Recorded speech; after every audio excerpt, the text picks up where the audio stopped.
Hello and welcome to episode 24 of the Randomer Nintendo podcast.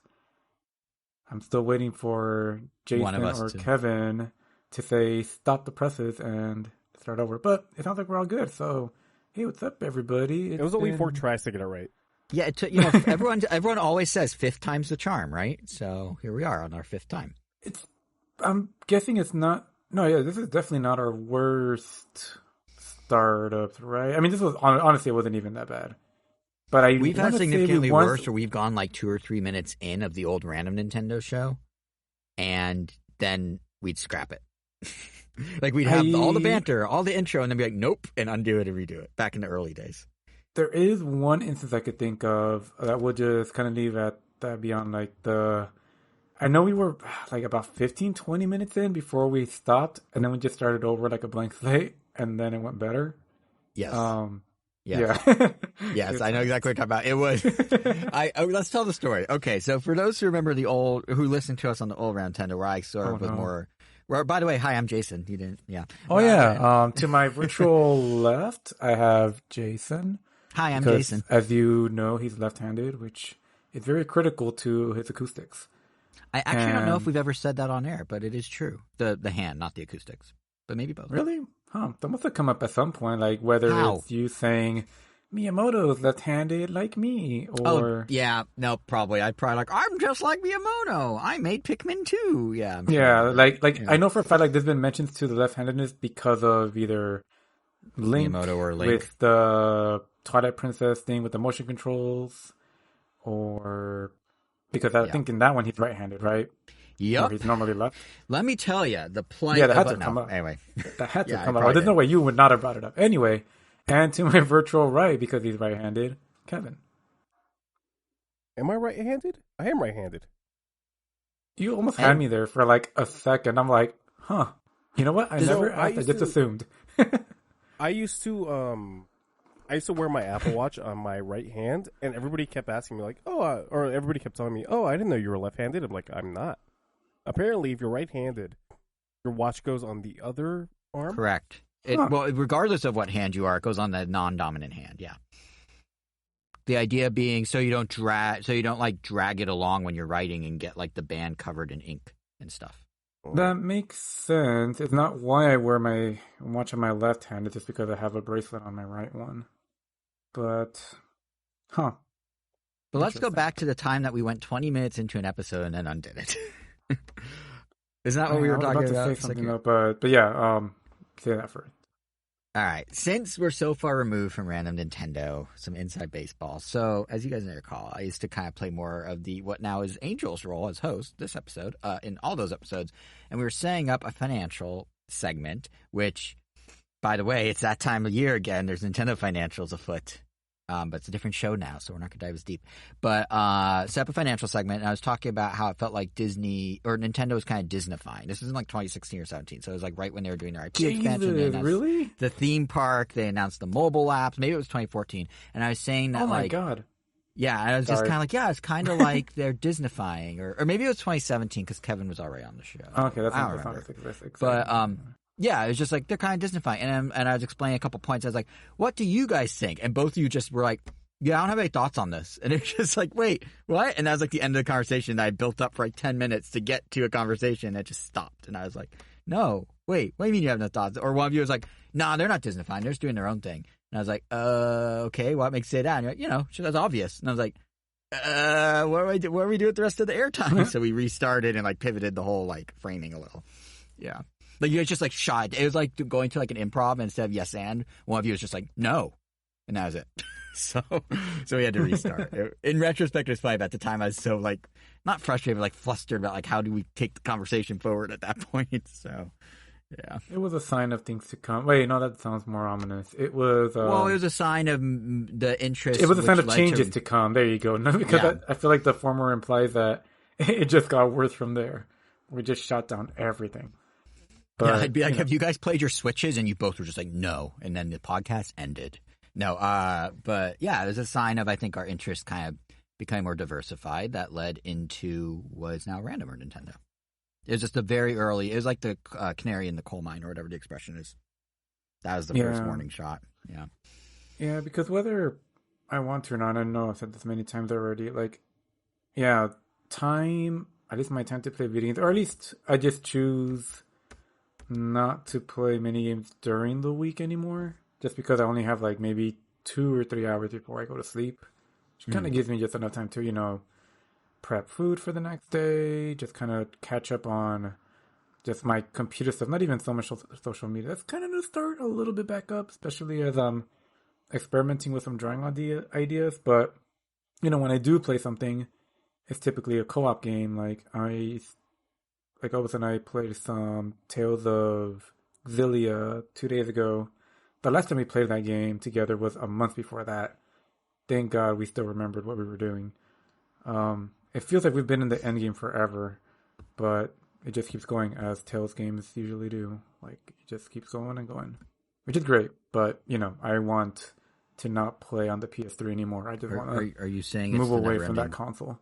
The never-ending that's Never-Ending Story. Whoops, I was going to make a reference. But I mean, you could have just said it, but yeah. Wouldn't have worked. But, and on top of that, when I do play, so if I play anything, it's going to be a co-op game, which typically right now hasn't been on the Switch. Thanks, Nintendo, for picking it 4. And I think the only thing I'm playing on my Switch right now is Final Fantasy VII OG. I'll just call it Final Fantasy VII, because that's just what it's called. Which has been cool so far. I think I'm pretty sure I mentioned it already that I was playing it. I'm like maybe 3 to 4 hours in. I've been hearing some great things about this hero Sephiroth that I really want to meet and see why Cloud looks up to him so much. So yeah, hopefully that happens soon. If Smash Bros tells me anything, you're in for well, Smash Brothers is clearly wrong, but yeah. But yeah, I mean, that's kind of been the honestly, that's kind of like a summary of what I've been up to. Not really much, just occasionally playing a little bit of games here and there, and just recently watching Turtles, which I'll obviously talk about a little bit later. But I mean, Jason, you've had a lot of stuff going on. I don't know, Kevin, if you've also been as out in the concerts and movies as little Jason over here. Then again, you technically go to a lot of concerts, whether you want to or not, huh? Yeah, it's completely out of my it's completely out of my power. Yeah. So if anyone out concerts Jason, it's definitely Kevin. Yeah, no, 100%. Not by choice. Not by choice. The concerts hold you hostage and make you listen to their sweet stylings. I guess it's a good place to start. I mean, I already mentioned Final Fantasy and concerts, so I'm just gonna I'm already steering the ship, so I'm just gonna continue steering into the Final Fantasy Distant Worlds concert orchestra thing that I went to whenever that was, Sunday, at the now Peacock Theater, which I think when we bought tickets for it, it was still the Microsoft Theater, or maybe it was. Yeah, they just changed it. That happened very recently. Like, even the person I went with, like, they weren't aware that they changed names, so like that kind of brought some confusion. You know what this means? It means Nintendo can start doing events there again if they want. So they used to always hold their E3 press conference and Nintendo World Championships and stuff during E3 at the Nokia Theater. And then Microsoft changed the name, bought the name rights. It became the Microsoft Theater. And Nintendo did one event there one time because they still had the contract there. And they never went back. They went to, like, other theaters in downtown LA because they didn't want to be at the competitor's theater. But now that's Peacock. If Nintendo ever wants to do things again, fair game. Yeah, so I thought it was, I knew it was a Microsoft Theater, but it also felt like that happened very recently. Turns out that was just 8 years ago, which I guess could be very recent or could be forever ago, depending on who you ask. It's pretty recent. But before that, it was a Nokia Theater, and I thought, like, it was part of the Nokia Theater for a long time, and it turns out it was also only the Nokia Theater for 8 years. So I guess in another 8 years, we're going to get a new name. So, well, will Peacock even exist in 8 years is the question. I mean, all these streaming services are losing money, but yeah. That's true. Well, is there any hope of Crypto.com Stadium getting a name change anytime soon? I mean, they're still alive, the company, for now. But it's interesting how all the name changes happen at once. Like, for those who aren't as clued into the LA venue scene that are listening, the Forum became Kia Forum. as Bank California became BMO. Bank California Stadium became BMO. What was it called? Stadium? Arena? BMO Stadium. BMO? Stadium. They call it BMO? You call it BMO? It's pronounced BMO. Really? It sounds like a cute little robot or something. Like, hi, I'm BMO. And, you know, like that little dog Sony used to make. I thought you were literally referencing the little robot from Adventure Time called BMO. Oh, that's why it sounds like a robot. That would do it. But that changed. Obviously, Peacock and crypto. Like, there's been like 4 or 5 in just the last like 6 months. So I know people who work at Peacock Theater, specifically like the managers there. And I texted one of them. I'm like, "Oh, so your boss is now the top cock, huh? Of that place, and that makes you the second biggest cock, huh?" They're like, "Yeah, make fun." Same thing. I know a lot of people are in crypto as well. But there's nothing witty that you can call them there. Yeah, Peacock definitely gives you a lot to work with. I mean, even the subscription service, as Jason knows, I had a lot of fun with that one. Oh yeah, he'd always, because it took me a while to get Peacock, and he would drop. You know how HBO Max just became Max? Well, Angel's like, well, what if you take out the first part of Peacock and just ask Jason, do you have that? So. And then I had to get, and then what made it more interesting is I kept answering, well, I have to get it from my dad because we have like a shared plan. So he kept being like, oh, so you need to ask your dad for the Peacock? And I'd be like, and this went on and on and on. Yep. So yeah, Final Fantasy. To kind of pivot back to that, I still, I mean, as I mentioned earlier, I'm playing through Final Fantasy VII. I have been motivated and driven enough, at least to, however long it takes, I'm not really stressed about that. As long as I play, at least in short enough intervals that I do remember what I was doing last. I think last I remembered, I was in the sewers with Tifa and Barrett, looking for the next Shinra reactor. Hopefully. That's where I was. But point is, between that, mainline games, haven't beat any. Played a couple I've mentioned. The closest thing I have to beating a game is Theater Rhythm on 3DS, which I did play at nauseam. I beat the whole game multiple times. It was like another rhythm heaven for me. I just loved it. Loved all the music. Even took part in some of the DLC. So as far as just recognizing the music, I mean, especially because of Theater Rhythm, you literally listen to 3 tracks from every game. You hear like the main overworld theme, the battle music, and something they called an event song, which I guess is just another main theme. And it was actually nice that I recognized a grand majority of all the songs that were played at the performance, which was super awesome. Unlike the performance for Final Fantasy that I went to one Comic-Con ago, many Comic-Cons ago, I don't remember when it was.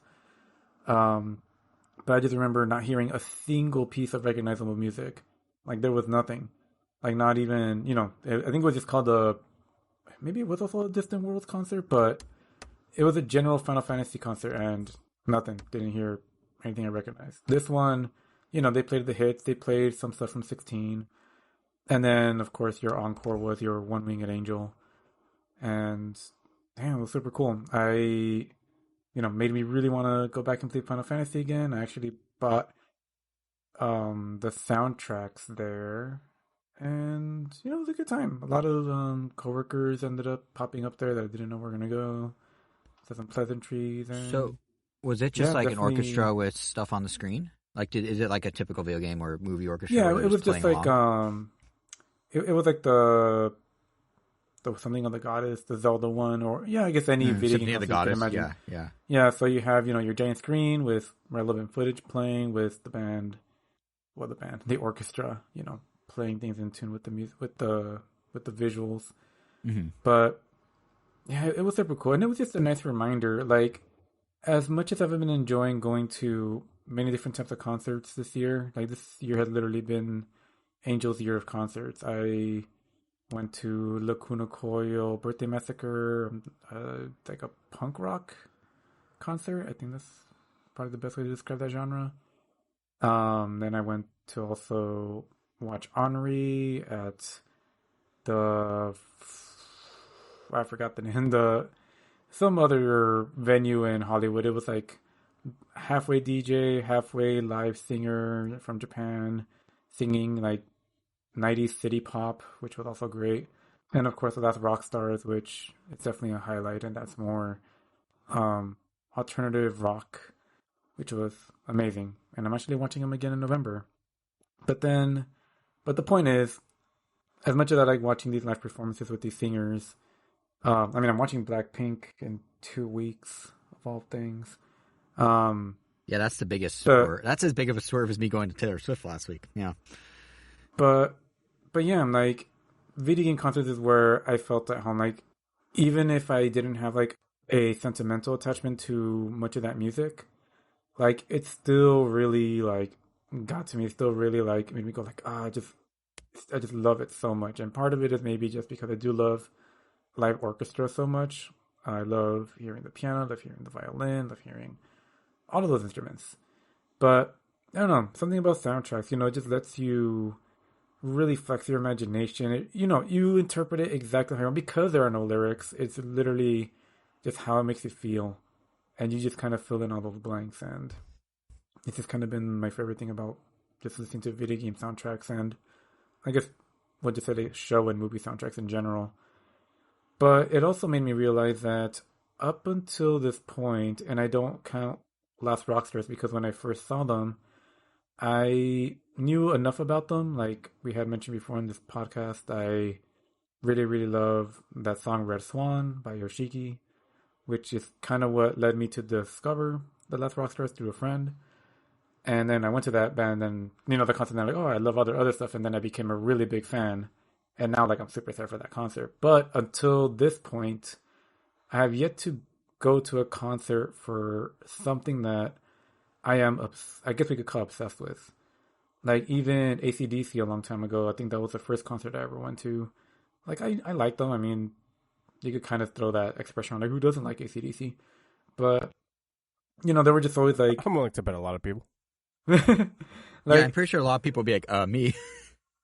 Like, well, yeah, I guess anecdotally, like, I haven't met anyone that doesn't like AC/DC. I would take that with a grain of salt because it's not like I asked a ton of people. It's just... You don't survey strangers about their AC/DC preferences on a regular basis? I've seen so many people with AC/DC shirts, they almost felt like they're a uniform at one point. Here's the thing about that, and I just saw a video of a school teacher doing this. Lots of people just wear the shirts to be stylish. There's so many kids that wear Metallica shirts that don't listen to Metallica, for example, or it was a video that this teacher did where they just went down the hall in a school and were just like, name a song by that artist on your shirt. Not a single kid could out of like 12 that they put in the video. And some of the artists were contemporary. One of them was Her, like the artist Her, who like is a current artist, and the person still can't name a song. Her. Who? Her. Like just Her? Her. Now, granted, I also can't name a Her song, but I'm not wearing a Her shirt, so. So it's not that crazy that people wear shirts for an artist they don't know. Yeah, that's a good point. I remember there was someone wearing a Ninja Turtle shirt in college a long time ago, and I remember asking them about it, and it turns out they only got it because they thought it looked cute. It had nothing to do with the show or any interest in turtles. Ninja Turtle and cute are not words I normally hear together. Yeah, but point is, I had yet to been to a concert that I am genuinely super excited about, which... Oh my god, that's basically going to change with Sonic next month. Not Blackpink? I mean, I really like Blackpink. I'm not like super like dying to like watch them, but it's more like curiosity, like just because it's a very different genre from the things I've seen. And I do really like a couple of their songs, but it's not like, it would be like, like the Sonic concert next month. Like Sonic music is something that my brother and I had really listened to, especially, and I can't speak too much for my brother because I don't. Oh no, he definitely does. Because I obviously know I've seen him like listen to it on his own sometimes. But yeah, oh my god, I'm just at a loss for words. Like just knowing that that's coming up and just knowing how much I've been just enjoying going to live performances. The fact I kept skipping out. Not even skipping out. I've missed a couple opportunities to watch Crush 40 perform live. And now finally getting that chance, going to be out of word. So I just need to hope I'm just emotionally ready, if anything. But yeah, so There is that'd be something cool. very Which special was about going to a show where you know every song, have some connection to every song. Like I feel like Kevin, you go to enough concerts of big acts you like that you could probably relate to. But when you like go to like your favorite band show, or your favorite music's performed live, like with song, like it's a really cool moment, especially when it lives up to all the expectations. yeah, Like you just 'cause kind of like that's gel with it. Like you just sort of like get in a zone. It's really cool. because that's the thing. Like I've played just about all the Sonic games, but even for the ones I didn't play, I did actually listen to their music. So I'd be surprised if they play something I haven't heard and did not already enjoy a lot. But yeah, just super excited. And Final Fantasy was just kind of just a nice reminder because I came out of that concert feeling like very like, oh, that was amazing, and knowing that Sonic is coming up and how I feel about that franchise, and the fact that I get to share that with my brother, it's yeah, just I mean, hope it's not like inflating it too much in my head, but it's just kind of hard not to be really really excited for it. And I just kind of hope there's more concerts like that. Like the Pokemon one, I think at that same Comic Con as the Final Fantasy one could have been one of those. But I remember we saw the track list beforehand, and not a single battle theme, not a single like popular or just like greatest hits. It was all like the most obscure random stuff. And yeah, that was like, I'm definitely glad I didn't go. That probably would have been very disappointing. Or Nintendo just decided to do like any Mario concert. I don't know why they've only done a They Zelda are. one. They It are. is nuts. You know They're what I doing mean. it at Nintendo Live, and I'm so That doesn't jealous that we didn't get tickets. Yeah. Although I would love to see KK live. I want them That's to do at Nintendo Live what they did in Japan and at Nintendo Live, which I don't think they're doing at the Seattle Nintendo Live. Or let me rephrase, I want them to do that a year we get tickets, but where they do the hologram tech. So it is literally, like you're saying, KK Slider live. Like they have a full backing band, but then they have a hologram of KK Slider performing the stuff. So it's as if you're seeing KK Slider. And then they do it with the Squid Sisters and whatnot and all the bands from Splatoon as well. That would be really cool because that feels like a real, the closest you can get to like, weird, like how you're describing that, like Final Fantasy is just, there's a screen and there's an orchestra playing along with it. Like if you want to like experience the game live, like the real way to do it for games that make sense, like Animal Crossing with KK is that way. So I hope they bring that in future years to America. That I would go to that. That'd be cool. Yeah, I definitely would if it was at least local. But oh yeah, and the Game Awards concert, I already had forgotten about that at the Hollywood Bowl, which was also a pleasant experience, especially because obviously Peaches live, which in a weird way, like because Jason wasn't there, it almost made it like 2% sweeter. Which, I'm sorry, Jason. I hope you were able to. I hope there's no bad blood between. I'm just. And that you were able to shake it off. Oh boy, you're transitioning into me seeing Taylor, aren't you? I'm just glad that one of us got to experience it. Yeah. I think that's the high road. I'm just never going to forget those words. And I quote, he's not going to play. He's not going to what? He's not going to play Peaches, is what Jason said. Well, no, but then I very quickly changed my mind and said, well, then again, Universal does the marketing for the movie, not Nintendo. Yeah, that was days later, though. I think when we initially... Maybe I was just trying to make myself feel better. I don't know. Preemptively feel better knowing the reality of Peaches not being sung to my face in person. Yeah. But yeah, as I alluded to, told about the Tay-Tay. Is that still a thing they call her? Did they ever call her that? Maybe. I don't know. I call her Tay-Sway. Tay-Sway? Tay-Sway? No, T-Swift is one. So I was in an ocean of Swifties a week ago. Oh, yeah, that is a thing. Oh, geez. Swifties? Yeah, that's what the fans call themselves. Gotta get Swifty? Is that even... No, not like Rick and Morty. No, but yeah. Is it Rick and Morty? I said Rick and Morty. I said Morty. Oh. Marty. What? Yes, Rick and I'm Morty. cultured. Thank you very much. I know it's Rick and Morty. Anyway, so I'm so cultured I went to Taylor Swift. But yeah, so a little backstory on that one. I wasn't supposed to go to Taylor Swift. But thanks to Live Nation, I'm alive to tell the tale. So basically, I think I mentioned last episode that I got COVID at Comic Con. And about 20 minutes after my positive test came back, I was already thinking, oh no, my fiance Rachel's supposed to see Taylor Swift a week from that Saturday. Will we be over COVID by then? Who knows? But this is like, she's diehard. Like, Linkin Park and Coldplay and what was Kanye before he went off the deep end. Like, that fandom I had for those bands is her with Taylor Swift times 10. So, like, she is a diehard Swiftie, and I was thinking, like, oh, God, if she can't go to Taylor Swift, I don't think I'll be alive. I don't think I'm going to make it. She was going to kill me in my sleep. Simple as that.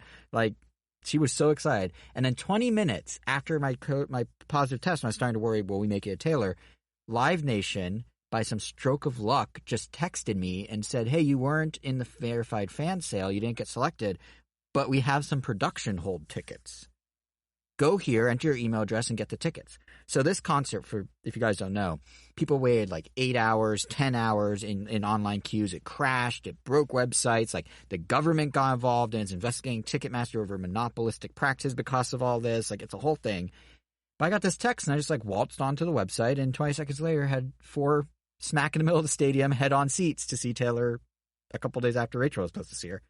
So thank you, Live Nation. I'm alive to tell the tale. But yes, I tagged along because we were able to get enough tickets. And I will say, I've never been to like a pop concert of this scale. I've been to kind of like the VMAs and stuff where, you know, it's like slices of pop music. But yeah, before I even get into what I really want to talk about, just credit to Taylor Swift. She played for 3.5 hours. She played 41 songs. She did not take breaks outside of costume changes. Like, that's the stamina to do that. And I've seen, like, Foo Fighters play, like, that long, too, and Paul McCartney played that long, but, like, they don't choreograph and dance and do also, like, the stamina to do what she was doing was very impressive. And the set had a lot of, like, set changes and, like, stuff rose out of the floor and, like, she had risers, and it was a very impressive set. There was pyro, there was confetti. But what I actually wanted to talk about the show, besides, like, it was a pretty good show, and now I like Taylor Swift more than I did before, is, man, it wasn't so much a concert as much as it was Taylor Swift Con. Like, it was a fan convention that just happened to have a big stage show. People dressed up by, like, people cosplayed as different, like, eras of Taylor Swift or different music video, like, specific looks. People were wearing costumes that weren't even directly Taylor referencing, but like a lyric reference or some like thing she likes or something she referenced. So it's kind of like when you go to Comic-Con, there's like the obvious outfits, and then there's kind of the ones that you're like, what is that? And you ask them, they're like, oh, it's actually this deep cut to this other thing. Like, they had that. Like, it was like a communal affair. Like, all these girls and some guys were making like friendship bracelets that had like lyrics or albums or things on them, and we're like trading them with people. Like, we were watching the show, and like halfway through, the person in front of us just turned around and said to Rachel, like, do you want a bracelet? And Rachel was like, sure. And then she looked at me and was like, do you want a bracelet? I'm like, sure. So like, people were just like giving gifts to each other, and like, it was this very wholesome, like, all the Swifties came together and hung out and like nerded out about Taylor Swift. And, you know, I overheard conversations about like how cool it is that like Cruel Summer, a song from like how many years ago, is back on the chart. Like, it really was what we do at Comic-Con, what we do at E3, but like for Taylor Swift. Like, they were literally like the same way that I would geek out with you guys about like, you know, Nintendo's financials. I mentioned they just came out with them, right? So like, normally in a normal random Nintendo world, I'd be like, wow, Nintendo like tripled their IP revenue because of the Mario movie. Like, they made so much off licensing. That's so cool. And like, I think they said 168 million people watched the Mario movie. Like, the Taylor fans were sitting there in the venue like, wow, it's so cool that like Cruel Summer got this X 100 million streams or whatever. Like, it's very parallel. And then what made it even weirder is just like in a good way, is just like when we go to E3 or Comic-Con and there's like panels with announcements. We were at the show where towards the end of the show, she stopped the show to do like an acoustic song or two. And then she made an announcement, like a press conference. Like, she talked to the fans, like, all right, guys, like, you probably noticed some hints. I'm announcing that the Taylor's version of, like, 1989, if you guys don't know, she's releasing all her albums to get around some rights issues so she can get her residuals, is coming out this day. And, like, the crowd went crazy, and they put up some key art from the album and said, go pre-order it and all that. It was literally like an Xbox or Nintendo conference, but it was Taylor Swift. And instead of it being like ravenous fans cheering because Twilight Princess was revealed, it was ravenous fans cheering because she announced, you know, the new 1989 with 5 new songs. Like, it was just so interesting to be in a scenario where it's a totally different world, you know, pop, sensation, like everything's pink, like everything's, very different world than gaming or the nerd stuff we typically do. But like what people do and how they digest their fandom and how they present it to one another and how they like all play and like geek out about like sales and streams and announcements and dress up as deep of a cut as you can get with references and like all that. It's basically at the end of the day, everyone's a fan of something, but every fan acts exactly the same, which I think sometimes is kind of a nice reminder that we're really not like, there is no like video games are nerdy. And if you go E3, you're a nerd. Not really. Cause like you can also be a nerd about all the Taylor Swift stuff and be on Twitter talking about X, talking about how, like, you want to work together to try and get her streams to some new high or whatever. Like, again, the parallel with Nintendo. Tears of the Kingdom sold 18.5 million in, like, 6 weeks. That's 2/3 of what, like, Breath of the Wild did in its life. Like, that's crazy. Nintendo fans are, like, out in force to support this game. The Taylor fans are kind of doing the same. Like, oh, we really like this song. We really like this song. We're going to go out on that. Like, 1989 is apparently tracking higher than her last couple albums. Like, it's just the parallels are so similar, and how people digest that information and share the excitement with one another is really interesting from like almost like an anthropological view or like sociological view to like watch the Taylor show and watch the people there, and like even before the show started, just watching people interact and exchange stuff and just compare it to what we're used to in our world. Like it's really interesting to see that it's ultimately exactly the same. So it did feel like every other person at work and friends of friends and even my sister and cousins that went to that concert. It felt like a lot of people went to that concert. It was like obviously there was event for the city of Los Angeles. It was a pretty crazy looking image I saw of like the stadium being packed. Yeah. So did you get like a? I was gonna say like so after like the concert, did you get like a random like car message from someone of your past going like, "I understand now. I get it." No. I am so sorry for like all the problems I gave you over your Nintendoisms. No, I didn't, unfortunately. But you're right. Everyone, like, I knew someone at every single show that I either worked with before or just have some mutual connection with. Like, I saw there were 6 shows in LA. Here's a fun fact, because I was throwing numbers around about Nintendo. I'll throw this around too. Apparently, those 6 shows brought in to the Los Angeles economy. It boosted the LA economy by $326 million. Those 6 shows. When you count hotels, tourism that came from people flying in, buying food around town, like all of that boosted LA's economy in the hundreds of millions of dollars. Which is wild if you think about it. One woman's 6 nights of shows, 70,000 people per night, sold out. But no one exactly reached out to me. It's like, I get it now. And I don't think anyone would, because there's, and I've made this point, I know off mic before to you, Angel, at least. I don't know if I ever said it to you, Ken, but it's interesting because we have a friend who's a huge sports nerd, huge Lakers guy. And he knows every stat about every Laker. He knows every stat about every NBA player. And he was rattling them off once back in college. And I was sitting there like, how is this any different than one of us rattling off like Pokemon stats from the Pokedex or like the IVs of a certain Pokemon? Like you're kind of, when you're siloed off into your various fandoms, you don't think about it. But really, like, all this stuff is the same at the end of the day. So no one reached out. I was like, I get it now. But no one necessarily, like, thinks about that. And I wouldn't have thought about that if I was like totally a Swiftie and being like totally in the moment and like, oh my God, let's exchange friendship bracelets or whatever. But kind of being like a step removed and just tagging along for the fun of it and seeing it all and being like, oh my God, is this so similar to the things I'm passionate about? That's where it kind of resonated with me. And you came out a Swiftie for it, right? Not like a hardcore Swiftie, but definitely I put 5 of her songs onto my iPhone. Mostly from her album Reputation, because that has the most production that mirrors the type of music, like kind of more of the production I like. A couple songs from Midnights, one I already had actually. But yeah, I mean, when you live with a Swiftie and you hear it all the time, and every album release becomes an event in your household, whether you're anticipating it being one or not, you do start to warm up to it. And she did put on a good show, and she is quite talented live, and yeah.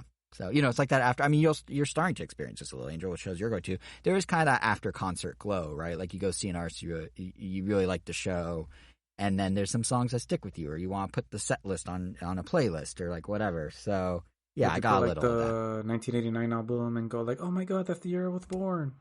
No, I did not, and I don't have any 1989 songs, but I put, I did not. But when it first came out, I was like, oh, I didn't know she was the same age as me, because that's her birth year, too. So And you, same age as me and you. 1989 is when she was born.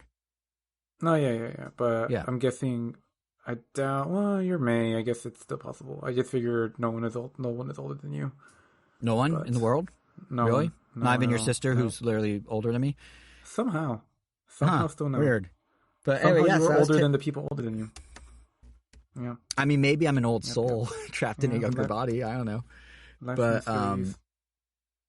yeah, that was my Taylor experience. Like, the show's very good, but it's just really interesting to like see how people digest that fan culture versus our, and the parallels. Because like, again, like I literally overheard people talking about like Taylor sales numbers in the way I do Nintendo numbers. So I thought that was kind of funny. Yeah. Is that a curiosity? What are your general thoughts on Taylor Swift, Kevin? Like, or is she just like, she's just someone that exists? Like, I was gonna say Tyler Perry, Katy Perry, but I guess Tyler Perry also exists in this plane of existence that we call life. Yeah. I have seen Taylor Swift 9 times live. Jesus, I'm not a Swiftie. I'll just leave it at that. Can assume that you guys can assume why I've seen her 9 times live, but I mean, yeah, she puts on a show. Like, I'll give her that. I'm not really into her music as like. Yeah, like literally, I like the stuff that like drifted into almost like her album Reputation is like there's some production flourishes that don't sound too far removed from like artists I do listen to. Like, there's some like production flourishes that you could imagine being on a Weeknd song or like a Kanye song back in the day or something, and that I think is why I gravitated towards those songs. But yeah, I mean, nope, I don't even go that deep into her. I just pretty much know her singles, and that's pretty much it. Yeah. I don't know any of her deep cuts. I've never listened to her albums on purpose. I didn't until I lived with a Swiftie, and now I've heard them all. Well, yeah, you've got no times. No. I have no. Yeah, I have no choice. I have no exact. I have no defenses, but yeah, I remember. Oh my God, how long ago were we sophomores? I mean, no, juniors. Jason, 2009 to 2010. Yeah, however many years ago that was. 13. Oh my God. Yeah, I remember it was junior or senior year that my sister got into Taylor Swift back when I think she was only doing like acoustic country songs. I remember something it was about the a era truck. of probably, oh God, here we go. It was the era of probably Fearless or Speak Now, yeah. I just remember the song that was played a lot was obviously You Belong With Me, I think that's what it's called. She played that the other night, yep. Did she play it just with a guitar, or was it like a modernized version? Oh wait, did she do You Belong With Me? I think she did. I don't remember. But no, it's not, none of it's modernized. That's the song I think, because I just remember them like hearing the music video. Well, so one point of clarification: the song was never just acoustic. It had like a backbeat, but the guitar. Oh yeah. But I just but it was just prominent. But yeah, but I already forgot what my thought was. So one more, just because I sort of weaved it in, I'm gonna throw one more Nintendo financial stat, you guys, because this one's kind of interesting. They had their best Q1 ever because of the Mario movie and Zelda, which is no surprise. Of course, they have successful products that are successful. They'll have a successful amount of money made. So there you go. But you know what? They didn't have a success with Advance Wars. Nowhere to be found on their financial report. Probably bombed. Well, but I mean, what do you expect? The game didn't help. The game and movie everyone talked about obviously made the money, and the thing no one talked about after it came out made them no money. Who would have thought? But I don't think I bought anything published by Nintendo this quarter.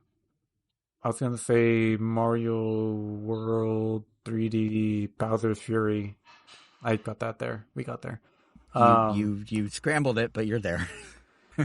Yeah. I didn't buy it, but a close friend of Nigel, he appeared on podcast at some point. Yeah, twice. Usually the Comic-Con ones, I believe. Comic-Con and our 10th anniversary show. Yep.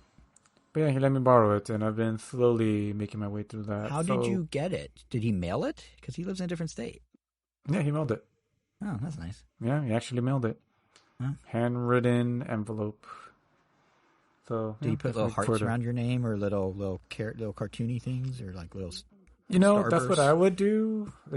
Take advantage of the fact that I'm like sending it to someone to draw something. Exactly. But no, just regular legible font. Wow, Nigel, if you're listening to this, wow.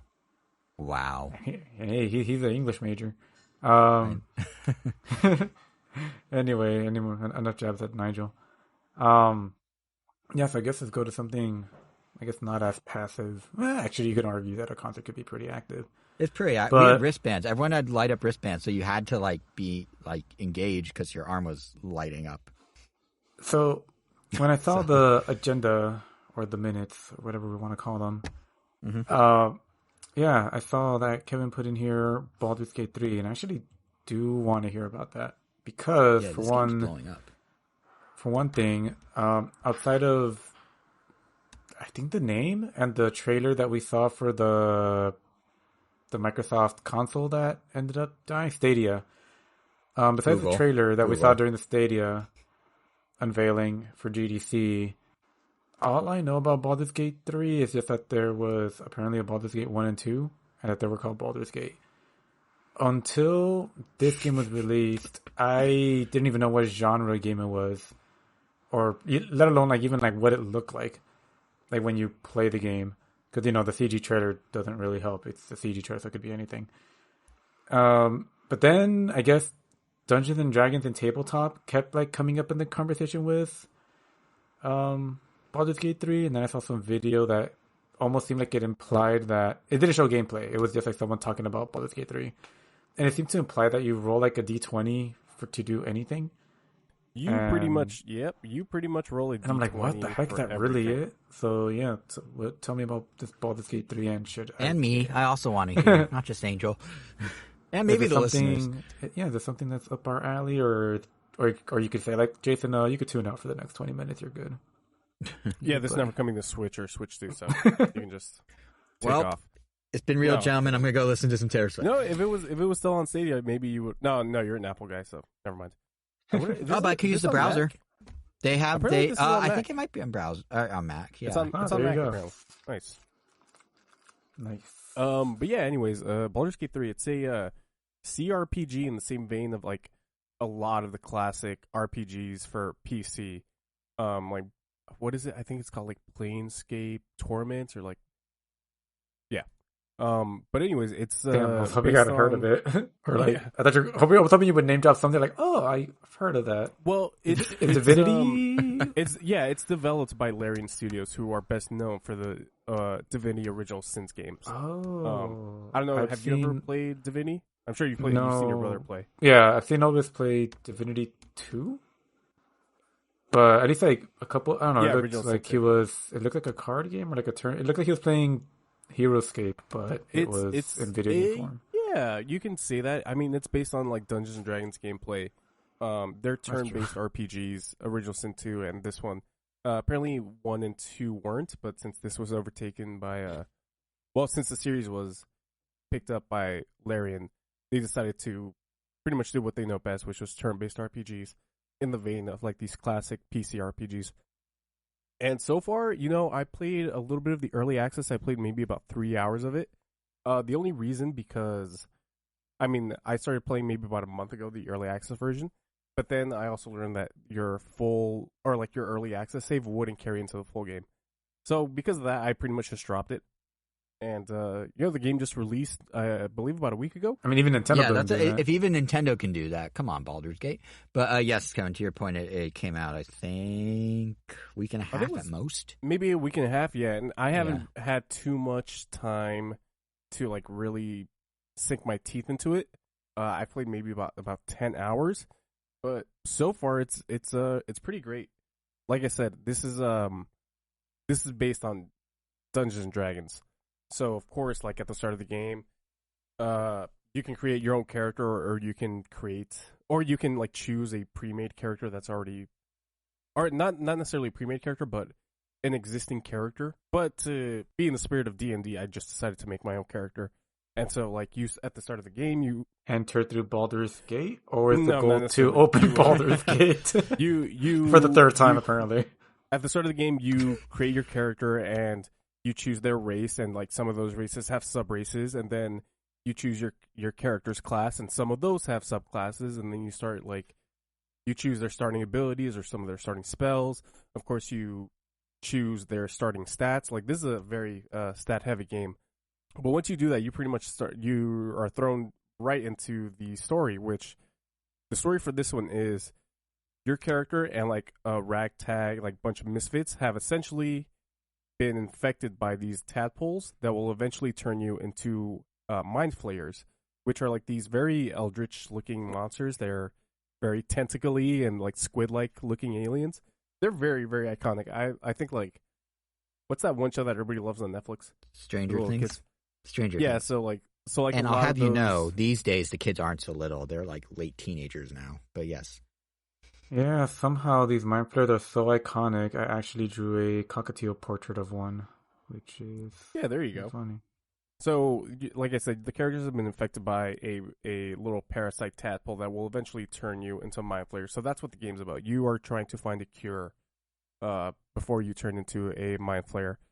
And, you know, this being an RPG, very early on, you'll find, like, multiple side quests to take on, whether it's, like, raiding a cave or saving a townsfolk from a bunch of trolls. And, of course, you can choose to do them or not. But, like, of course, you're going to want to just to level up. Because once you level up, of course, you're going to level up your stats. And this is a very stat-heavy game. As Angel said at the very, very front, you are pretty much rolling a 20-sided dice for pretty much everything. And the way that the game does it, like, let's say you're talking to someone and you want to use your persuasion to persuade them to think some way. You'll click on that line of dialogue, and then the game will pop out an actual little 20-sided dice that you click on with your mouse, and then it'll spin for a bit, and then you are just praying to the gods that you hit the number that you have to. Otherwise, you're probably going to load up your save to do it again. Or you can play like a madman where you don't save scum. I save scum like crazy. For speech checks, I don't, but for battles, I absolutely do, because otherwise you're getting a game over. But when you're in combat, that's the only time that you aren't going to be shown that dice. It's all dependent on your stats, like I said. And then, like, attacks, essentially, will, like, when you attack with, like, your main weapon, like, your main, like, your sword or whatever, or what have you, essentially, you are rolling like, it'll tell you, like, oh, you're going to roll a 6-sided dice, or this one you're going to roll an 8-sided die. And that'll determine the damage that you inflict on that enemy. But then you also have to actually, you know, have a percentage of hitting him, so you're also rolling the dice on that. So it's a lot of hidden dice. It's definitely way more hidden dice than dice that you'll actually see. And then there'll be some times where, like, you walk into a room and maybe your character's perception is high enough that you'll see a hidden lever on the wall that will open up a magic bookcase that you go through, and then you find another dungeon. It's like, it's very deep. It's very rewarding, especially when you explore, and especially when you talk to, like, everybody. You, like, talking to everybody is an absolute must. And, you know, some people will just give you, like, one, like, a little line of dialogue. But then there'll be other characters or, like, other NPCs that will just send you on a brand new quest. It's a very deep game, which has started, like, this whole discussion on the state of, that started entire discourse on the state of the industry. Because, I mean, like I said, I've only played 10 hours, but from reviewers and other gamers, it looks like this is the real deal. Like, you're getting a full product. You're not getting this nickel and dimed piece of content that you're going to have to spend a lot of money on. Like, apparently it can be beaten within... Yeah. Apparently it can be beaten, like, pretty... Well, like, I don't know, within 60 hours. But, of course, you could always re-roll a character and, you know, go... you know, choose a different race, choose a different class. Like, right now I'm playing a tiefling bard, so I'm trying to use my my silver tongue to persuade people to not attack me because I'm kind of weak. Maybe next round I'll go with a stronger character that will just absolutely beat the crap out of everybody. And that's some of the flexibility that, you know, D&D gives you. And that's why a lot of people love D&D. And I don't play D&D. I don't know if you guys ever played D&D, but if this is the way that I can experience some D&D, like, I'll take it. And you know what? This is also multiplayer, so you can all, like, also play with, like, friends. So that might be fun if you guys are ever interested. Jason, I don't know how you're gonna play, but Angel, maybe you want to, like, I'm not trying to goat you into doing it or not, but I'm just saying this is Baldur's Gate 3 in a nutshell.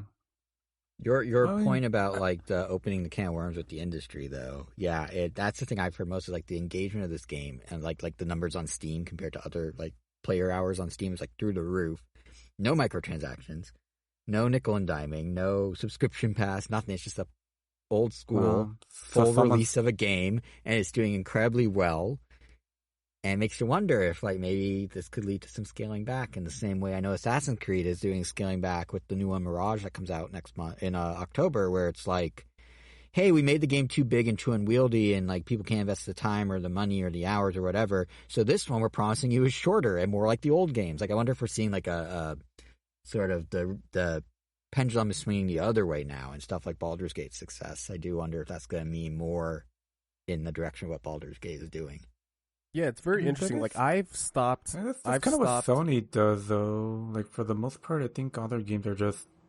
Well, I guess they're also single players, so I guess that's a little different. Wait, isn't this? Yeah, and I mean, that's one company that found a very successful lane doing that. But like now, multiple other companies are starting to like wake up to that. So. Oh yeah, the fact that Nintendo went like 360 on that, it feels like there were interviews where they're like, oh yeah, we would never do incomplete game, basically, you know, your Splatoons, your ARMS, your Mario Tennis, your Mario Golf. Your live service games. Yeah, games of service. And that's the thing that Baldur's Gate isn't. There's no service. It's just game. That's the thing, like, Splatoon felt like it worked because it definitely felt like a service, but ARMS definitely didn't feel like it was a game as a service. It was just the balance of how much content they pump out, how quickly, and how much is in the base product.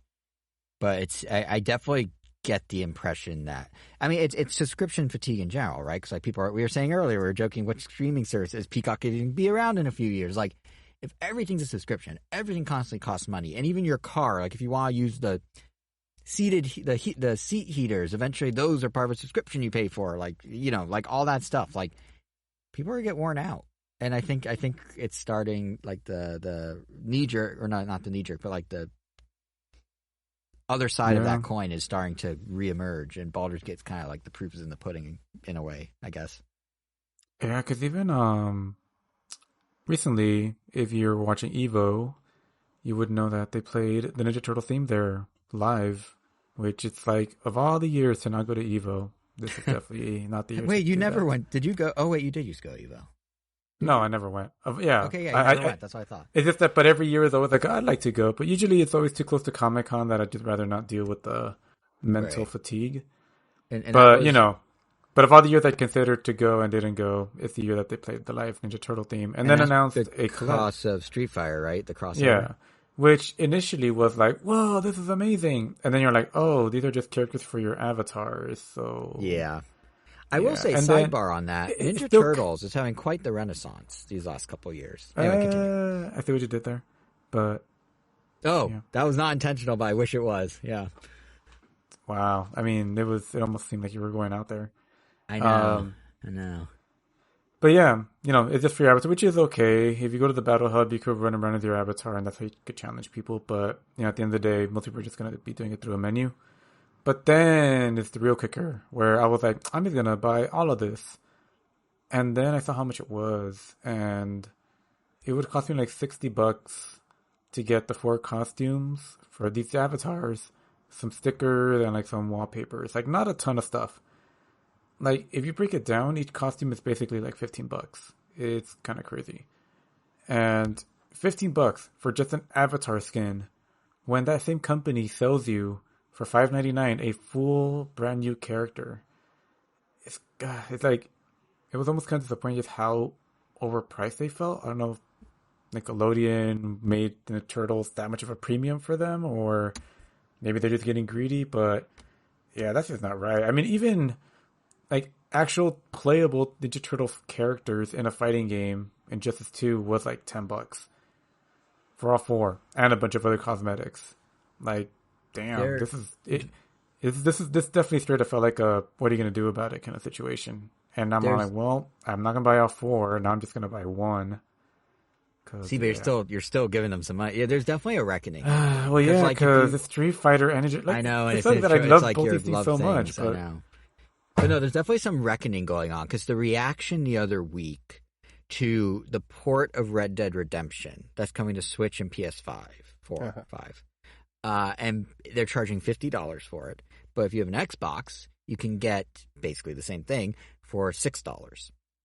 Like, there's definitely, like, people are starting, I think, because they're getting stretched in so many directions, because the commodification and payment process of games is so much easier now. Like, but, you know, in 1999, if you went to go buy Pokemon Stadium 1 for the N64, you got a full product because it's not like Nintendo could send you more stuff to your N64. Like, that was it. If they wanted to do something new, they had to justify it with a whole new game, Pokemon Stadium 2.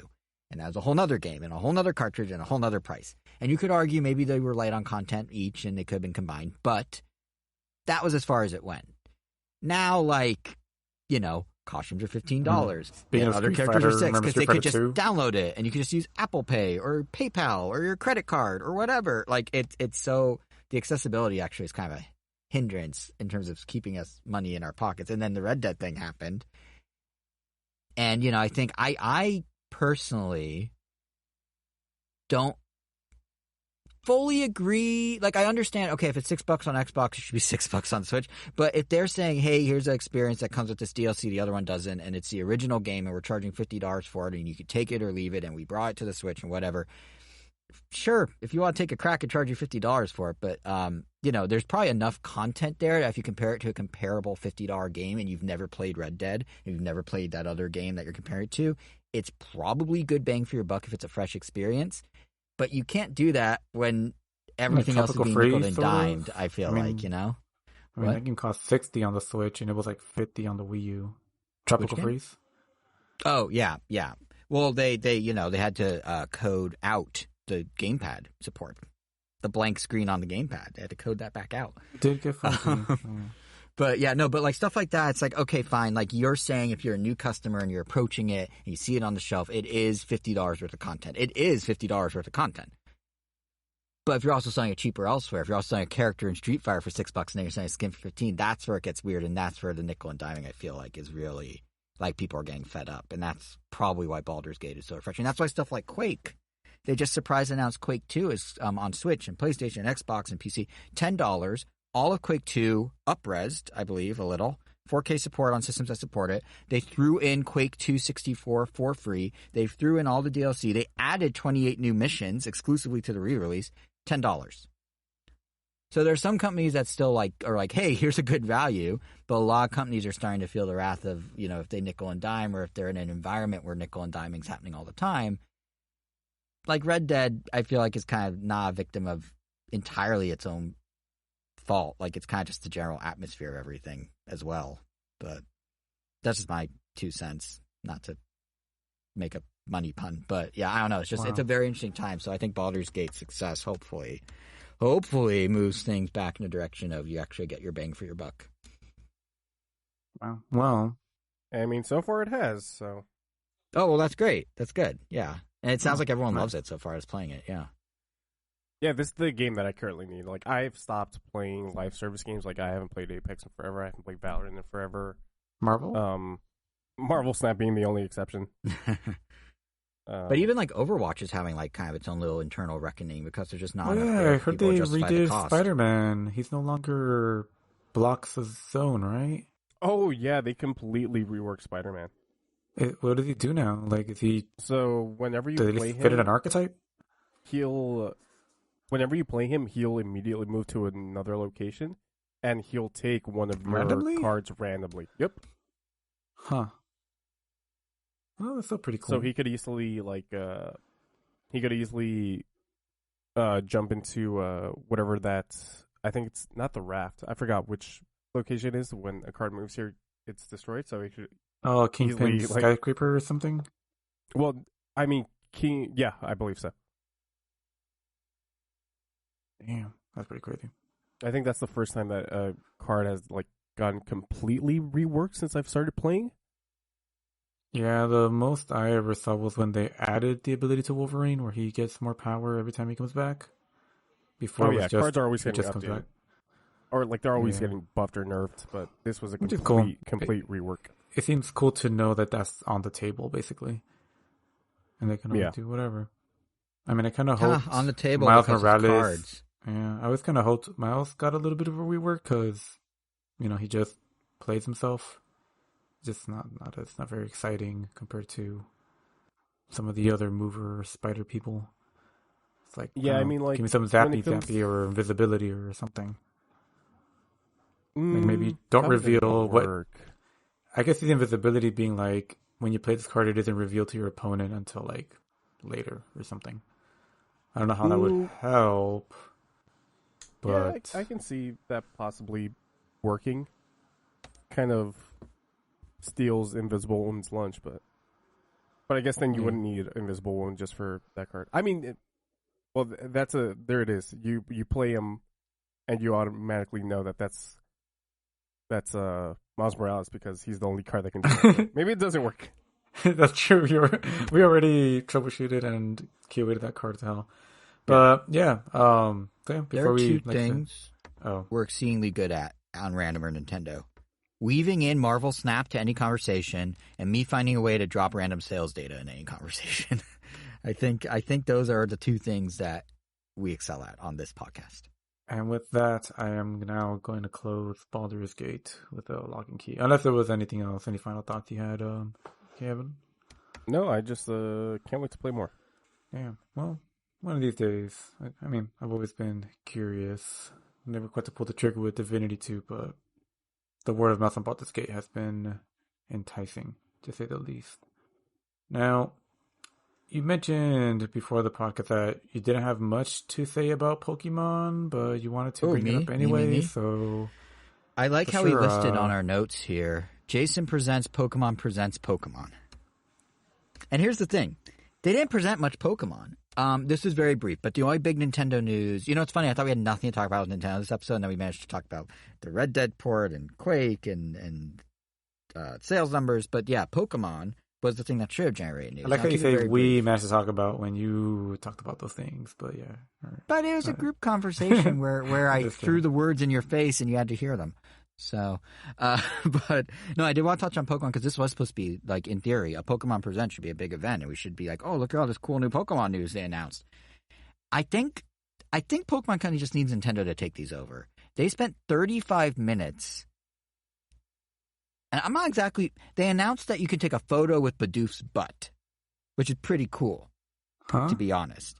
So, there's the Pokemon World Series going on in Japan right now, or World Championships going on in Japan right now, and they're doing photo ops around the city. That looks really cool. Yeah, so they're doing photo ops around the city. You can pose with different Pokemon, and there's one photo op where it's Bidoof's butt sticking out of a bush, and you can pose with it. It's like a real bush in a random part of the city, and there's just Bidoof backwards in it. So that was my personal highlight of the whole presentation, Bidoof's butt, but not in a sexual way, to be clear. I just like Bidoof as a friend. But yeah, the rest of the presentation, they spent 35 minutes, and they spent like 10 minutes just talking about this world champion event with all the stuff you could do if you're in the city, as if the rest of the world was in the city. Then they went through like some updates on all their mobile games. It was just like, if you're playing Pokemon Cafe Remix, Jigglypuff is now available. It's like, that would normally just be a tweet, you guys. Like, there's no reason to like make this part of the video. And then they spent some time like with a new trailer, Pokemon Pikachu, Detective Pikachu Returns, which sure. And then they gave some still kind of vague but kind of more zoomed in information on Pokemon Scarlet and Violet's big 2 DLC packs. The first one comes out September 13th. But even then it was kind of vague, and they followed it up with information in tweets. And the whole time I'm just like, why is this a 35-minute and they showed like 10 seconds of 2 different Pokemon cartoons. And I'm just like, why is this not just a series of tweets or a series of announcements or a press release? Or like, nothing about it felt worthy of making you sit for 35 minutes. Even the Pokemon DLC stuff, they could just release the trailer by itself. But they seem to have this need, and Nintendo does this too, all of them do it to varying degrees, where they feel they need to package up and deliver certain amounts of content every so often and be like, look guys, we're doing things. But it's just like the pacing, the cadence, like the kind of ho-hum vibe of it all. It's just, I don't think it did Pokemon any favors. The news got out there, it could have gotten out there in much more concise ways, and it just seems like, sometimes you don't need a presentation. It's okay. Like Devolver Digital did something kind of clever a few weeks ago where they did Devolver Delayed. And they announced, and they gave updates on all the games that were coming this year, like Plucky Squire, but are now next year. The presentation was 3 minutes long. Pokemon's could have been that short if they really wanted to do something, or could have been 10 minutes or 15 minutes. There was no need for it to be half an hour. I just think, like, there's some element of, in the same way that I think people are kind of getting fed up with, like, having to pay and get nickel and dime to $15 for a costume in Street Fighter. There's some element, I think, where fans are starting to be like, listen, if you're going to ask me to spend some time to be advertised to, at least make it worthwhile. And different companies, I know, like, the PlayStation, not the showcases, but the smart ones they do have had some weird reactions. I know Xbox had weird reactions sometimes. I know Nintendo Direct certainly have been all over the place, especially the third-party partner showcases. And it's just like, you know, maybe, like, it's okay to not do a presentation. You can find other ways to present your information. And maybe, yes, you have X number of eyeballs at 7 a.m. learning that Pokemon Masters EX has a new trainer. But is that going to entice people who haven't played Pokemon Masters EX to suddenly pick it up? I don't know. Is Jigglypuff and Cafe Remix going to suddenly make you go play Cafe Remix for the first time in 2 years? I don't know. But I just, you know, maybe value the time of your fans the same way that you should value their wallet a bit more. It seems like the industry as a whole is just getting very sort of like, yeah, navel-gazy. And they could probably, like, do, you know, something like Baldur's Gate. We need, like, a refreshing thing like that for, like, presentations to just remind, like a Devolver Delayed, to remind people, you know, it's okay. Small scale. Back to basics. It's fine. You don't need to spend the time. So that was weirdly my takeaway from the Pokemon Presents, even though it should have been something that's full of exciting new news. So, yeah, I don't know. I mean, obviously the Nintendo Direct a month ago was really great and had a lot of stuff. So maybe just, like, work with the people in your company, in your sister company, that know how to pull those off if you insist on doing them. I don't know. Anyway, not to be too negative, but yeah, it just felt very, like, unnecessary and kind of like, who is this actually for? Like, who's watching this and is like eating it all up? And I know people say, well, just don't watch it, but, like, you don't know what you're going to be watching. So if you're a fan of Pokemon, you're going to tune in and then just be like, oh, okay. Yeah, I didn't even know what's going on. I just kind of stumbled onto it on YouTube and just kind of skipped around. Like, I saw, like, okay, World Series, cool, skip. Something about Scarlet and Violet, skip. And I guess I saw something about Pokemon Sleep, and I was like, oh, I didn't even know this was out already. Yeah, and that's what these things are somewhat good for. Is like, you probably learned about stuff you didn't know about, even in passing, and that achieves the goal of the presentation. Just, like, tighten it up a little, I guess. Like, I understand some fans will be super into it, and that's great, but, like, you gotta go for the broadest brushstrokes. So, like, tighten it up a little, just to keep, like they did at 6 a.m. I was watching it at, like, 7, and I was like, people were joking they're falling asleep during it. It's just, like, because it was so early in the morning for the West Coast, and it didn't have anything. It's just, like, again, just tighten it up. That's it. Just figure out a way to make it more concise and more punchy. Something about Pokemon Unite. I even rewound it to rewatch that segment, and I still don't remember. They what added, it was. like, a new Pokemon. They added Mewtwo, which, is that what that was? That's kind of cool. They also had Mewtwo and Mewtwo Scarlet and Violet in a special event called Get Mewtwo and Mew. Great name. But it's cool they're doing stuff with Mewtwo. Don't get me wrong. I know he's a fan favorite, so that's cool. But, like, again, they could punched it up a little, shortened it up. Yeah. Well, I guess to kind of segue from Pocket Monsters to Mutants, because they're kind of similar, it's going to give some quick impressions on the Ninja Turtles Mutant Mayhem, which longtime followers will know is probably, or was, my most anticipated movie for a while. I don't know if it was my most anticipated movie, though. Maybe. It seems close. What but would anyway, it be competing against? What else would be your most anticipated movie in your life that this is neck and neck with, in your mind? What could it have been? Oh, the Mario movie. Mario. Oh, was it Mario? Because you went on, like, media blackout and were being because I cared about that movie so much, because I didn't want anything spoiled. I wanted as fresh of an experience as possible, which, yeah, so far I feel has been very great. I mean, same thing for, like, especially for Ninja Turtles, which, unfortunately, when I went to watch Spider-Verse, I did watch one trailer because it just played right in front of me. I'm like, oh, screw it, I'll just watch it. And yeah, it pretty much spoiled everything. Like, yeah. That sucks. Like, it literally... I've only seen the teaser for it. Yeah, the second trailer, which I did have to go, like, oh, just watch this one, like literally shows you like the climax of the film from multiple shots. I was like, really? It's like you just know it's building up to that. Like it's obviously like the third act big thing they have to deal with. And, kind of some of the other jokes. Like there was maybe a handful of things that were a big surprise. But, it didn't ruin the movie, but it takes a little bit away when you know what the climax is. But But yeah, I mean, I loved it. I really liked it actually. It was different. I like that it zigs when you think it's gonna zag, and more in many other ways as well. I still don't know exactly fully how I feel about it. Gonna watch it again next week. Don't know if I'm gonna watch it 4 times like the Mario movie, but there's some stuff that I really like it did. Other stuff I'm like, I don't think there was anything I disliked. It was just more like, I guess we'll see where they're gonna go with this. This is interesting, or like, oh, okay, I guess you're going in this direction. The only other thing I'll say is like, yeah, the art style was really great. I was afraid it was gonna try to, come off too much like trying to be Spider-Man or Spider-Verse, but I don't know. It runs with their very rough, gritty art style in a really nice direction. Like, if anything, I actually saw Spider-Verse again a couple days ago, or Across the Spider-Verse, so having it fresh in my head reminded me how clean that movie looks. As much as you have like a bunch of amazing art, like crazy art styles going at the same time, it's a very clean movie, especially compared to Turtles. Like, and I know that was like the intention that they were going for like a high school doodle when you're in class on the side, very crude. And the designs really match that both in the turtles and just like the other characters. Like eyes are, there's very little symmetry. Actually, that's probably the best way of putting it.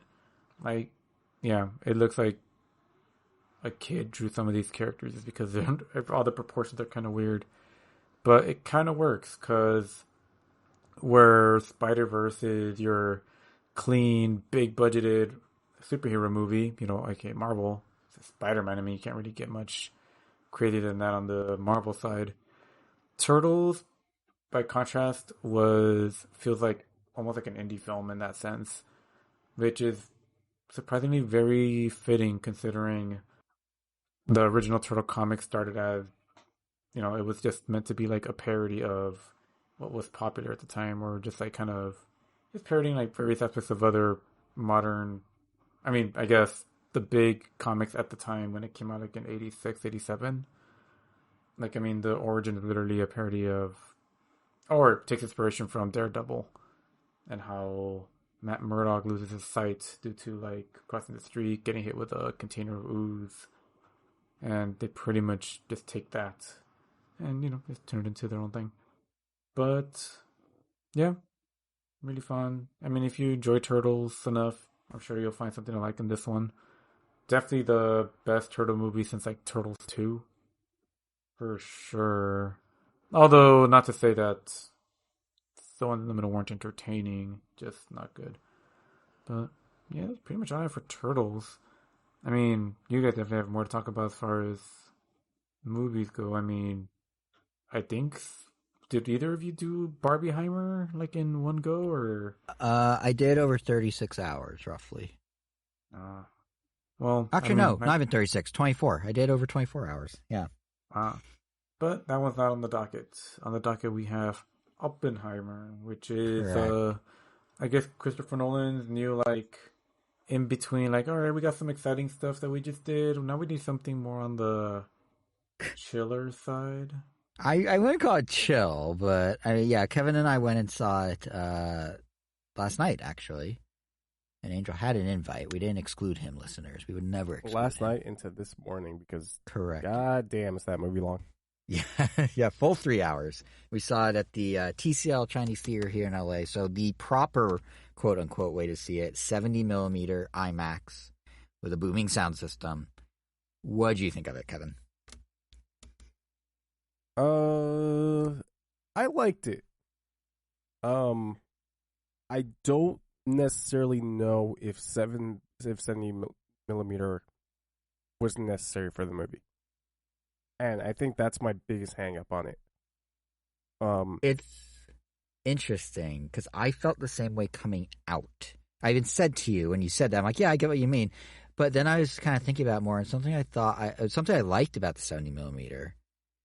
Well, one, it's not usually when they're like, go see it in IMAX, it's because there's crazy action scenes with like, it's Tom Cruise jumping off a motorcycle, going off the side of a mountain in Mission Impossible or something. It's like, whoa, look at the height of that mountain in IMAX. And this was like mostly intense and not so intense conversations in small rooms with people very close together. But I did think it was kind of interesting between the color grading they used and the screen ratio for IMAX 70 millimeter. It kind of felt like we were watching like photos that were taken during the time of them making the bomb or during the time where they were scouting or on horseback in New Mexico or whatever. Like it looked like we took like photos from that era, which were roughly that size ratio, and then they just kind of like came to life. Like they had the same color grading and they had the same sort of shape as like that era's, or maybe right after as color photos became more common, coloring and like it I don't know, I can't put my finger on it, but it kind of felt like it felt very true to the time of, or how we see that time when we look back at images from that time, which I thought was kind of interesting. I don't know if it makes it worth 70 millimeter if you're looking for something more bombastic. Like I don't know if it made it for you, Ken, but in hindsight, I kind of appreciated the format more than, especially because it kind of took up your whole view. So like when they were having those conversations in like small rooms, like you couldn't like see outside the room, so to speak, into the rest of the theater. It felt like you were just like in that room. Well, a normal movie obviously has, you can see wall, you can see ceiling, you can see whatever. So I don't feel the same way. Yeah, but that's fair. That's just me. No, yeah, I totally feel like if I saw this in like standard IMAX, I would have been just satisfied, honestly. Yeah, I mean, it might be me looking for reasons to justify it, but I don't know if it's like a selling point, but I thought it was kind of cool in hindsight. But yeah, no, I totally get where you're coming from. It's not, for the guy that pioneered using IMAX to film commercial films. He did that, I think, with Dark Knight. This definitely was a different use of it than even stuff he did like Dunkirk, where it's still very actiony. This was definitely more calm of a use of it. I mean, aside from the whole aspect ratio thing, Cillian Murphy destroyed it. Yeah. A lot of the minor characters, or like even some of the supporting characters and their actors, I think they did a really good job. Obviously, Robert Downey Jr. is the big one that everybody's talking about. Obviously reminding us that, hey, Iron Man, when he's not Iron Man, can still act. Totally.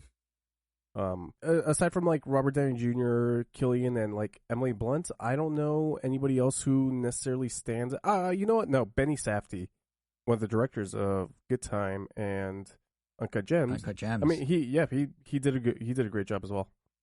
But aside from that, yeah, also, I can't really like point my finger to anybody who like just knocked it out of the park. Oh, you know what? Maybe Dane DeHaan. And aside from that, I think that Matt Damon was all right. I mean, he was just doing his thing. Yeah. But and Rami Malek was like barely there. But that's what was kind of interesting about the movie is there were so many people you will recognize from other things in the movie. Like, not necessarily because they have like these captivating performances. You're like, oh my God, when I saw either Drake or Josh from Drake and Josh, like, I don't remember which one it was that was in it. Wow. Okay, it was Josh. It's like, I wasn't like, wow, Josh is so good. But it was just like, wow, that's Josh. Oh, there's Rami Malek. Oh, there's this. Like, the cast is like kind of stacked with people you will recognize, but aren't necessarily all AAA, top tier, Yeah. I didn't feel that way where it's like, hey, that's Josh Peck. Hey, that's Mr. Robot. To me, it definitely felt like they were whoever they were playing at the time. Oh, but sure. Yeah, I don't mean it stood out in a negative way. It just I still wouldn't say that their performances wowed me. I was like, that's just a standard performance. Yeah, that's what I mean. It's like I would jump out, or they would jump out and be like, oh, or not even jump out, but I would just recognize it and be like, oh, that's blah, blah, blah. And I'd be like, okay, he's just here. Cool. Yeah, doing his thing. Yeah. Or her thing. Yeah. Long movie. I thought the movie was about to end, and then we still had another hour to go. Yep. Mm-hmm. What do you think of the editing of it? Because it's very, like, it starts very frenzied, and then it kind of sells into a rhythm, and then it goes kind of political thriller-ish. Political debate, not thriller. Nolan just doesn't... At this point, I'm just going to say that Nolan has totally forgot how to make a linear movie. I don't think it's he forgot. I think he just does not like the idea of just treating time in a movie as a normal thing. I think the last time that he made a linear movie was probably Dark Knight Rises. Yeah, and I mean, even Dunkirk, it was linear, but it was all real time, minute by minute. He can't do a movie that's just a standard movie in timeline. Something has to be. There's always a time gimmick, one way or another. Yeah, right. But the Oppenheimer editing was just, I don't know, man. There were scenes that started black and white towards the beginning of the movie that were signifying that this is taking place after the creation of the atomic bomb. Spoiler alert. But then once we would get to it, it'd be color, right? It'd be colored, or so. maybe we still weren't there. Like, I would have to rewatch it again. But there was a scene, that scene when they're all where that they have that the centerpiece, dinner, where I could have sworn that we still weren't there timeline wise, but all of a sudden it was in color. So I think the color versus black and white. So that's something I thought was very interesting in the movie, is he's playing with like two themes, and these aren't really spoilers, but I say it, but he's playing with this idea of like duality that can be a paradox, which they very blatantly spell out at the beginning. Where like, you can have a wave and a particle and they can coexist. It's a paradox. I'm talking about like something sciencey. And that ends up being like kind of this running thing, is this duality. So it then becomes about Oppenheimer and the other, the government official who kind of like worked with him, a guy named Strauss. And then what I noticed as the movie went on, and I think this is it, maybe I'm wrong, the black and white is the Strauss perspective, and the color is the Oppenheimer perspective. Sure, and that makes sense in retrospect, but when I'm watching a biopic, I don't want to think of this like Tenet or Inception. Yeah, no, I feel that, yeah. I mean, I was cool with it, but I get where you're coming from, yeah.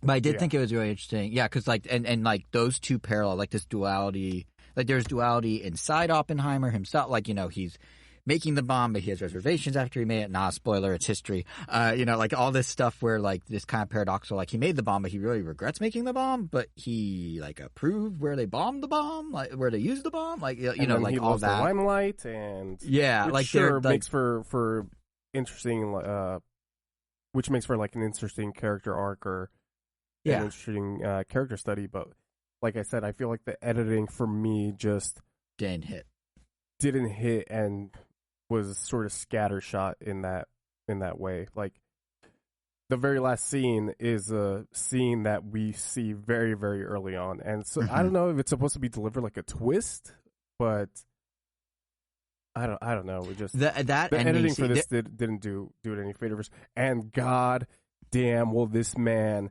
find a good audio mixer. I can't with him anymore. That's my only thing I was gonna say, is there's some garble in a movie with no action.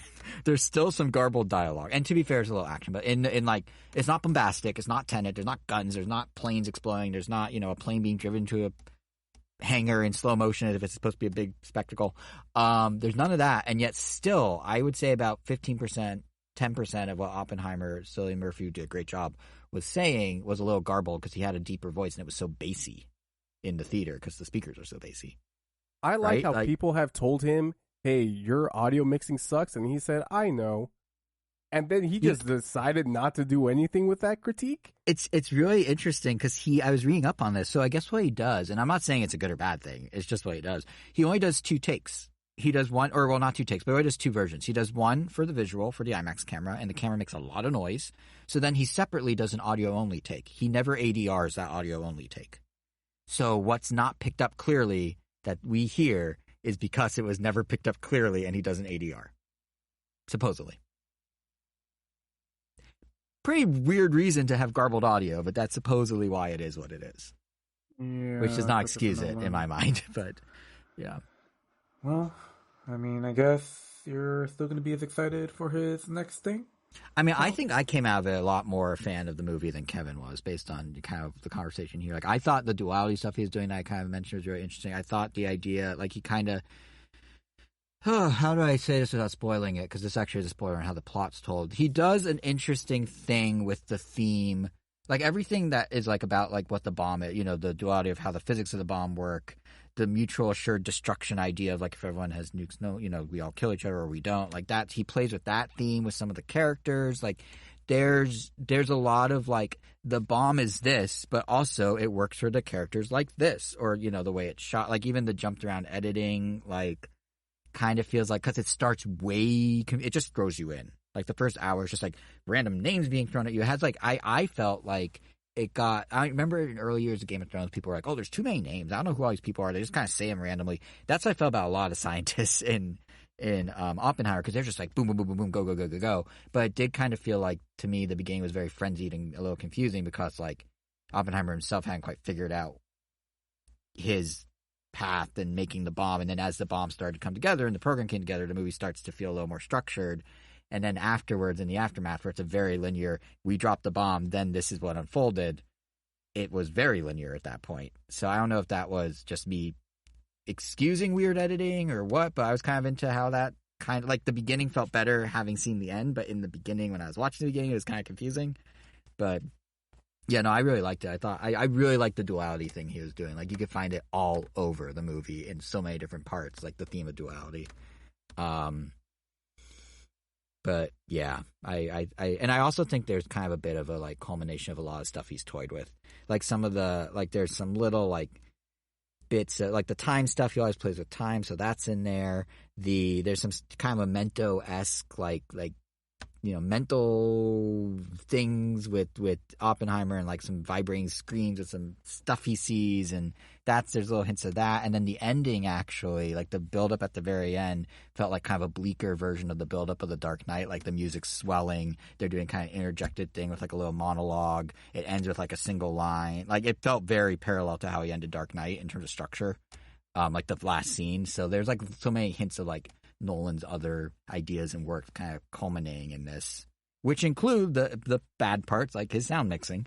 But overall, I actually, coming out of it, I was like, that was cool. And then I haven't stopped thinking about it for the last like day. Like I keep just like my mind just keeps drifting back to different parts of it, and I've started to really like it more than I did even in the moment. So I feel like I should watch it again and see how it holds up in that regard. But yeah, no, I thought it was pretty cool.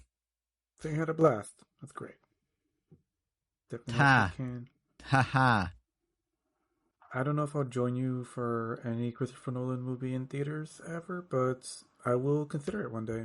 I mean, maybe a movie. And that's all we can ask of you is to consider it. Yeah. Well, next and what looks like last on the docket, I guess by elimination, is Zom 100. Zom 100. Hell yeah, Zom 100, Bucket List of the Dead. I don't know how much you know about this one, Angel. Surprisingly, I don't know anything about this unless... Welcome to my world, Angel. Maybe I saw like its logo or something somewhere at Anime Expo, because I feel like... I'm gonna Google it. I'm sure I might be like, oh, but is this your new thing now that Chainsaw Man and that other stuff is kind of done for now? Not necessarily, but it's definitely fun. So, Zom 100. I definitely saw this. Oh, nice. Yeah, well, I recognize the art and the logo, but I don't know anything about it. I did recognize it, but yeah, tell me about it.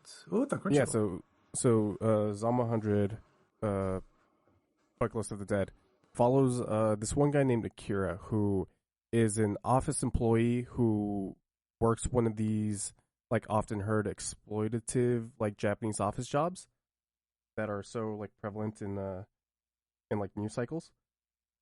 And just one day out of nowhere, the zombie apocalypse begins. But instead of freaking out like one would, he feels free because now he doesn't have to work, and he actually becomes excited at the prospect that he has all this time in the world.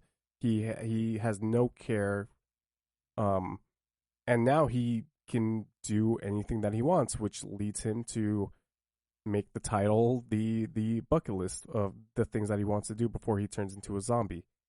I've seen the first 4 episodes. I believe 5 of them are out, but it's such a infectious, fun time. It's such a nice, like, it's a nice spin on like the zombie apocalypse, where zombie apocalypse, like everything's dire, everything is about survival. This is more, as lame as it sounds, this is more about living. Because Akira just he starts off with like 30 things, and of course, I'm sure as we go along, there will be more things that he adds on. But it's like I said, it's incredibly infectious. The very first episode might be the best first episode of an anime that I've seen in forever.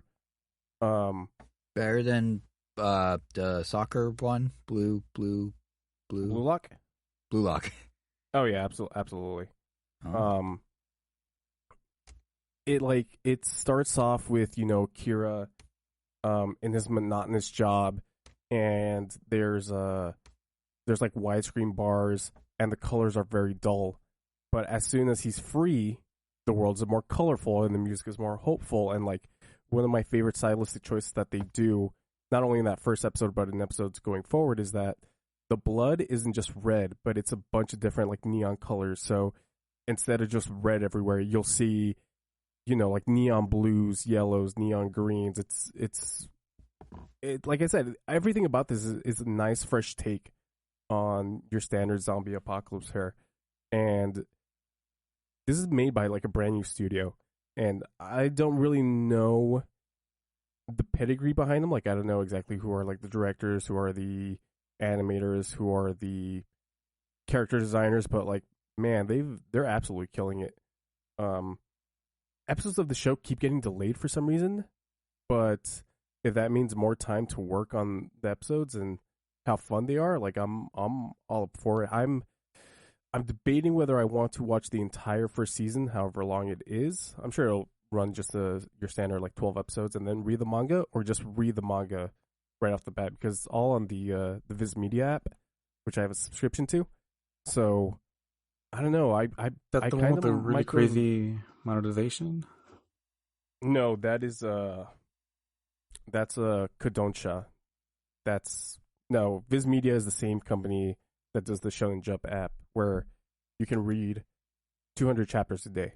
Oh, I'm sorry, 100 chapters a day for $2 a month. Probably the best deal in the. Yeah, that sounds ridiculous. Probably like the best subscription that I have, honestly. But yeah, I would absolutely recommend this to anybody. It's on Hulu, it's on Crunchyroll. Check it out. Zom 100 Bucket List of the Dead. Are you gonna check out the live action adaptation? Probably not. Yeah, when I googled it, that was one of the first posters that came up, and I'm like, oh, that's a Netflix movie. Is anyone go watch Netflix's live action One Piece? I mean, I figured if I'm ever gonna watch One Piece, it might as well be this one. No, you see, that doesn't make sense because the odds that gets canceled like 13 episodes in are pretty high. I hate to. No offense to the crew that made it. But then you don't have to watch One Piece. Yeah. Ah, I see. It's a. They're basically forced to assume they're only going to get whatever first batch of episodes they get. So they better have written themselves in a way that, like, well, I guess it could end here. Oh yeah. Yeah. We'll that Gear 5 Luffy, Angel. Oh yeah, I did watch that episode. That was pretty cool.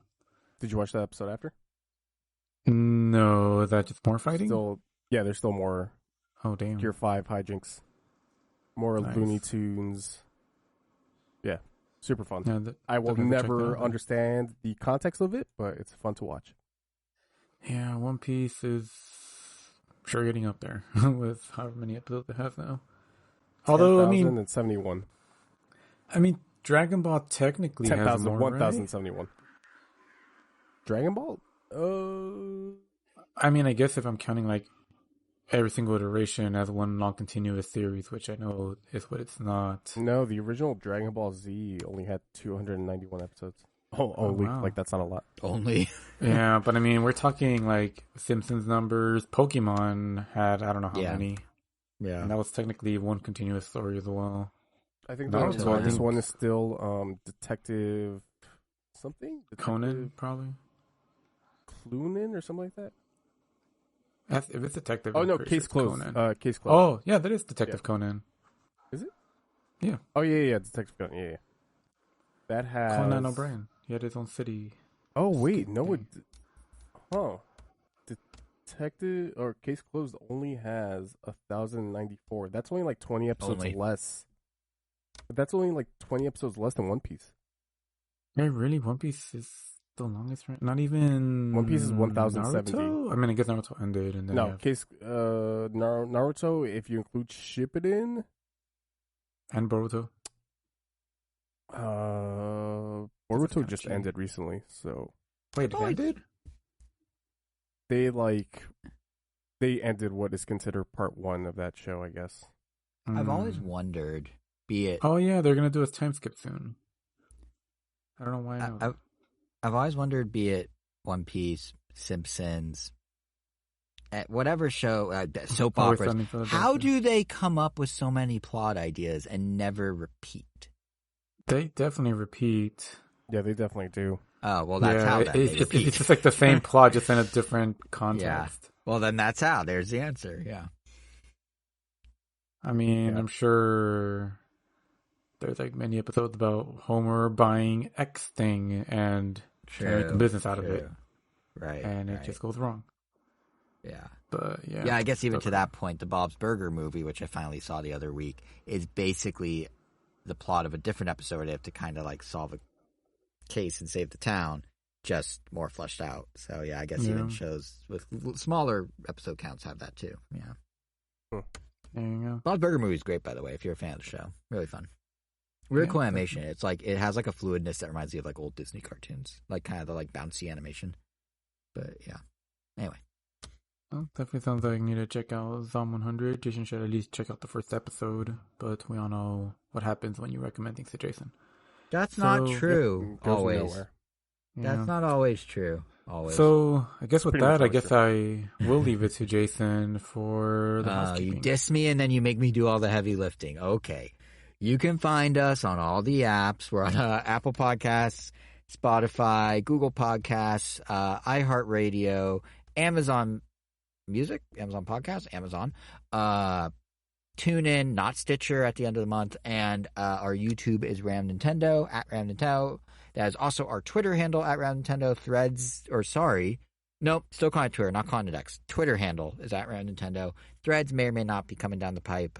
Individually, we are on a multitude of places. You can find me on Twitter at JSR7 and at Threads, should you be there. You can find Kevin at Twitter at KVNGomi, and you can find Angel expressing his innermost thoughts through visual art at World of Wero on Instagram, or occasionally posting in written form on Threads at Wero, right? Yep. And thus concludes the show notes, or the whatever this is, the housekeeping. Yeah. So join us, I guess at some point in about 2 weeks, usual. Yeah. It sounds like the episode may be a little earlier or later. We actually don't know.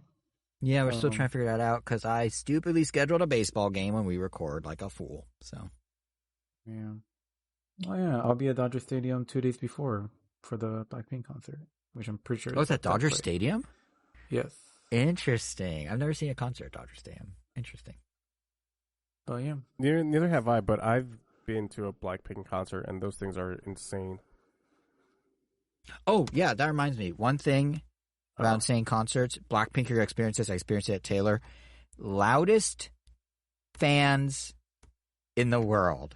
When it's a pop show and there's a lot of like young women and teen girls, oh my God. I had earplugs and it was still really loud. Like, get ready, Angel. It is shrill. Maybe I should look into getting some earplugs because I'm sure it's still going to be plenty loud. But yeah, the people we went with didn't have earplugs and regret it like halfway through the show. You can still hear the music just fine. It just sort of dampens the shrieking, the banshee shrieks. Yeah. Well, on that note, I guess I'll just throw it back at you again, Jason, for the final word. Oh, for as much as we were dissing Peacock earlier in the show and talked about They May Not Last, they have a very nice UI on their app. So should you want to watch the Mario movie or Twisted Metal, as Kevin recommended last episode, it's a good UI. It's worth it while it still exists.